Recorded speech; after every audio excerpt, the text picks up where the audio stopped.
बोले भाई साहब माँ है क्या? माँ फिल्म की कैसेट मांगना चाहता था। दुकानदार बोला जी माँ तो नहीं है, आज डैडी को ही देख लो। वो भी महेश भट्ट की डैडी फिल्म के बारे में बता रहा था। पीछे से दूसरा कस्टमर पहुंच गया, बोले साहब बहू रानी है। इस बार दुकानदार गच्चा खा गया, उसने सोचा घर की बहू को ही पूछ रहा है। उसने गर्दन घुमाई, आवाज मारी, बहू रानी है क्या? अंदर से लड़के की आवाज आई, बहू रानी को तो 4 दिन पहले शैलेश लोढ़ा जी ले गए। तभी शैलेश जी बहू रानी फिल्म की कैसेट लेकर आ गए। बोले अरे यार कैसी बहू रानी दे दी, इसकी तो आवाज ही ठीक नहीं है। दुकानदार बोला कोई बात नहीं, बहू रानी को यहीं रख दो, पड़ोसन ले जाओ, बिल्कुल नई आई है। मैं एक छोटी व्यंग कविता आपको सुनाता हूँ। अभी पिछले दिनों दिल्ली में एक स्थान से गुजर रहा था, मैंने देखा 2 मजदूर काम पर लगे हुए थे।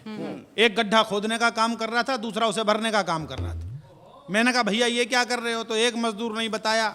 बोले साहब काम पर 3 लोग लगाए गए थे, एक को गड्ढा खोदना था, दूसरे को पौधा लगाना था, तीसरे को मिट्टी भरनी थी, दूसरा आया नहीं है, हम अपना काम कर रहे हैं।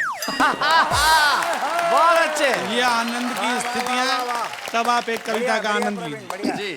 सुनिए जनाब, अभी पिछले दिनों की शाम कवि सम्मेलन से घर लौटते समय हमारा पांव अचानक एक बोतल से टकराया। मैंने घबराकर बोतल को उठाया और सकपकाकर जैसे ही ढक्कन खोला, विस्फोट के साथ छूट गया बम का गोला। चारों ओर फैल गया धुआं ही धुआं। धुएं के बादलों के बीच एक बहुत बड़ा जिन्न प्रकट हुआ।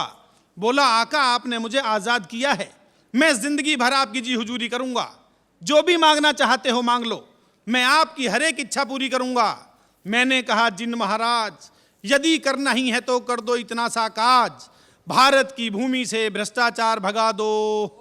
जिन्न बोला मैं वापिस बोतल में घुस रहा हूं, तुम ऊपर से ढक्कन लगा दो। बहुत अच्छे, प्रवीण भाई बहुत अच्छे, वेरी नाइस। पति पत्नी के संबंध पर एक छोटी कविता सुनाता हूं, आनंद लीजिए। स्वागत, सुनाइए। शादी के बाद पहली ही मुलाकात में पत्नी पर रौब डालने के लिए पति ने कहा बात ही बात में, देखो मैं जिंदगी को अपनी शर्तों पर ही जीता हूं। रोजाना क्लब जाता हूं, ताश खेलता हूं और दारू भी पीता हूं। अब तुम भी अपने बारे में कुछ बताओ। तो लड़की बोली जी बिल्कुल भी मत घबराओ, तुम्हारी और मेरी खूब छनेगी, जितनी बननी चाहिए उससे भी ज्यादा बात बनेगी। तुम जैसा पियक्कड़ ढूंढने के लिए पिताजी ने 4 साल तक समय की बर्बादी की है। अच्छा, चिंता मत करो, दोनों के गुण मिलाकर ही शादी की है।